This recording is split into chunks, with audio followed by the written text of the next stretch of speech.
So hey everyone, এই সেই সর্ষে বাগান। দেখো তোমরা চারিদিকে কত কত সর্ষের ফুল ফুটেছে। আমি সমস্ত জায়গাটা ঘুরে ঘুরে দেখছিলাম। ভাই বলছিল দাঁড়া তোর কিছু ছবি তুলে দিই। যেমন কথা তেমন কাজ, ঝটপট করে আমার কতগুলো রিলস ও ছবি তুলে দিল।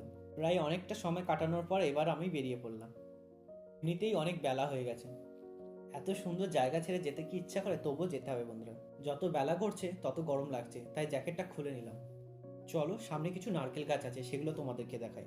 সত্যি বলতে গ্রামের মতো সৌন্দর্য কোথাও পাওয়া যাবে না। এখন তো আপাতত অত ডাব ও নারকেল নেই, সব পাড়া হয়ে গেছে, কিন্তু এই গাছগুলো যখন হয় প্রচুর পরিমাণে হয়। যেতে যেতে এই কুল গাছটার দেখা পেলাম, দেখো কত পরিমাণে কুল ধরেছে। সো আবারও চলে আসলাম সেই জায়গাতে। হাঁটতে হাঁটতে অনেকটাই হাঁপিয়ে গেছিলাম, তাই একটু বসে রেস্ট নিয়ে নিলাম। এরপর যখন আসবো জমিতে কি কি চাষ করা হচ্ছে সবটাই দেখাবো। এই ভেড়িটা পুরোটাই বাঁধানো আর সিঁড়িও আছে, সবাই এখানে এসে স্নান করে।